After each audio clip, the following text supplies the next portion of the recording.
केवल एक रात के अंदर इस शख्स ने दुनिया में ऐसा आतंक मचाया कि अच्छे अच्छे देश भय से कांपने लगे। और अब ये जो करने जा रहा है उसके कारण चारों ओर रक्त की नदियां बहेंगी। 31 दिसंबर के अध्याय में मैंने कहा था कि वेनेजुएला पर हमला होने जा रहा है और 3 जनवरी को ये सच हो गया। परंतु कहानी यहीं पर समाप्त नहीं होती, क्योंकि अब ट्रंप को कोलंबिया चाहिए, क्यूबा चाहिए, मैक्सिको, ब्राजील, पनामा, ग्रीनलैंड और तो और ईरान भी चाहिए।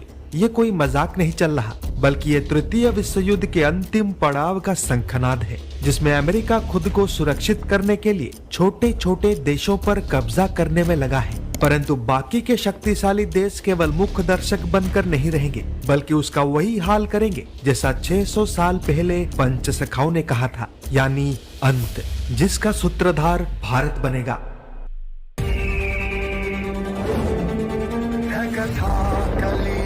काल की, मनुष्यों के अभिमान की, धर्म अधर्म उत्थान, सत्य असत्य, कर्म अकर्म, नाथ की कथा, जगन्नाथ की।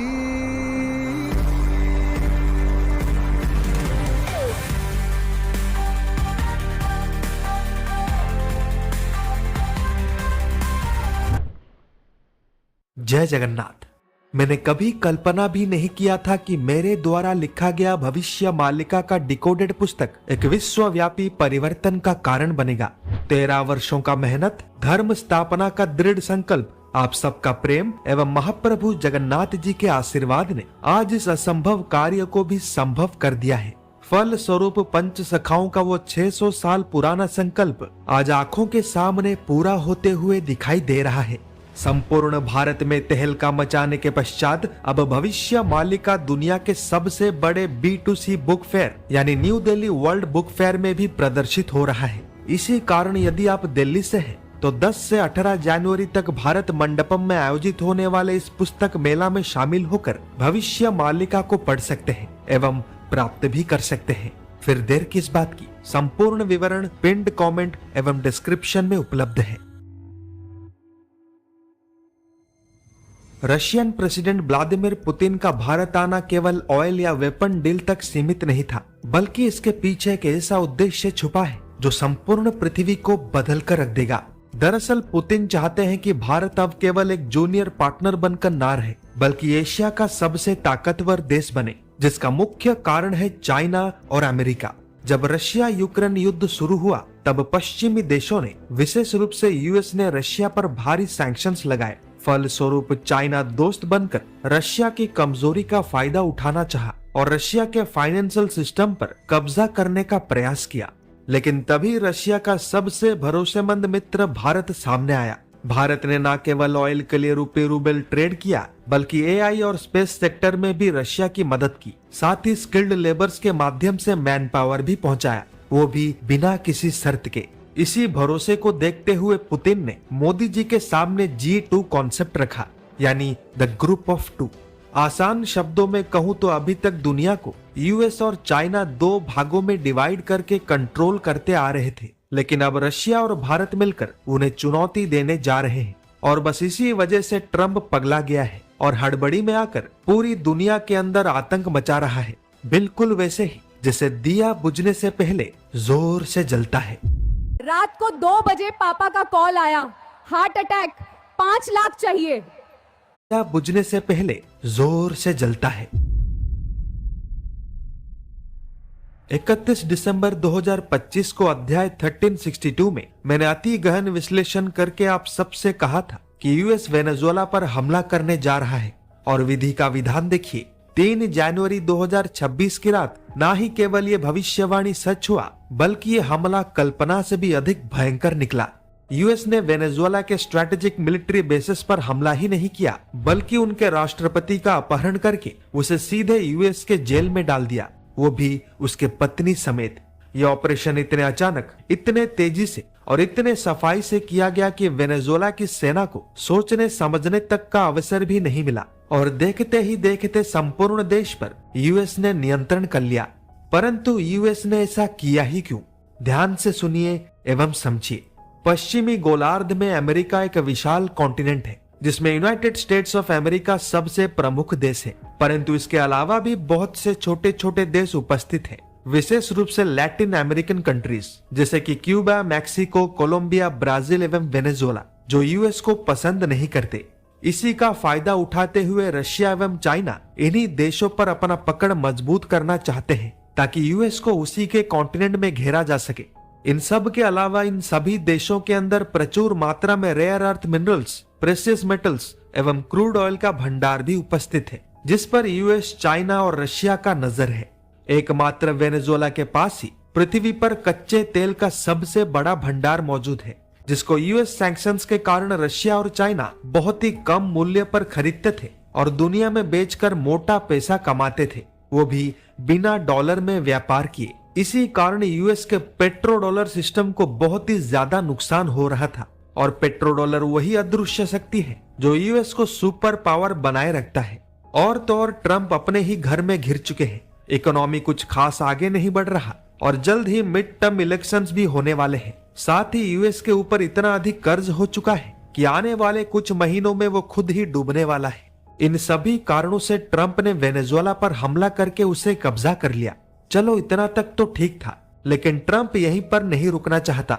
अब उसे कोलंबिया चाहिए, क्यूबा चाहिए, मैक्सिको, ब्राजील, पनामा, ग्रीनलैंड और तो और ईरान भी चाहिए। यहाँ तक कि अब नाटो का बलि भी चढ़ने वाला है, जिस वजह से पूरे यूरोप में अफरा तफरी का माहौल है। यूएस का यह दबदबा रशिया और चाइना के अस्तित्व पर अंतिम वार करने समान है, क्योंकि यदि यूएस ऐसा करने में पूर्ण रूप से सफल होता है तो रशिया और चाइना का वर्चस्व लगभग खत्म हो जाएगा। इसी कारण 2026 में घट रही ये चिंताजनक घटनाएं किसी मजाक का हिस्सा नहीं है, बल्कि ये तृतीय विश्व युद्ध के अंतिम पड़ाव का शंखनाद है, जिसमें अमेरिका खुद को सुरक्षित करने के लिए छोटे छोटे देशों पर कब्जा करने में लगा है, बिल्कुल वैसे ही जैसे ब्रिटिशर्स ने वर्ल्ड वॉर 2 से पहले किया था। परंतु बाकी के देश केवल मुख्य दर्शक बनकर नहीं रहेंगे, बल्कि उसका वही हाल करेंगे जैसा 600 साल पहले पंच सखाओं ने कहा था, यानी दुनिया के सबसे शक्तिशाली राष्ट्र का अंत, जिसका सूत्रधार कोई और नहीं बल्कि भारत बनेगा। एताम दृष्टिम अवष्टभ्य नष्टात्मानोल्प बुद्धयः प्रभवन्ति उग्र कर्मणः शयाय जगतो हितः। महाभारत के युद्ध भूमि पर श्री कृष्ण जी ने अर्जुन से कहा था कि हे पार्थ, जिन मनुष्यों की बुद्धि नष्ट हो चुकी है वो उग्र कर्म करते हैं, उनके अनुसार वे संसार का भाग्य निर्धारित कर रहे हैं, परंतु वास्तव में वो अपने ही विनाश का कारण बन रहे होते हैं। भगवत गीता के अध्याय 16 का यह 9वां श्लोक आज के दृष्टिकोण में यूएस पर लागू होता है, जो अपने घमंड में इतना अंधा हो चुका है कि उसे न्याय अन्याय, सत्य असत्य, धर्म अधर्म के बीच का अंतर दिखाई नहीं दे रहा। जब मन चाहा किसी पर भी आक्रमण कर देता है, जब मन चाहा किसी भी देश को बर्बाद कर देता है और जब मन चाहा पूरे विश्व को अशांति के आग में झोंक देता है, केवल अपने लोभ से लिप्त उद्देश्य को पूरा करने हेतु। इससे अनजान कि इसका परिणाम उसके अंत का कारण बनेगा, जिसकी पूरी कहानी संसार के नाथ स्वयं परम ब्रह्म निराकार महाप्रभु जगन्नाथ जी ने 600 साल पहले पंच सखाओं को कह दिया था।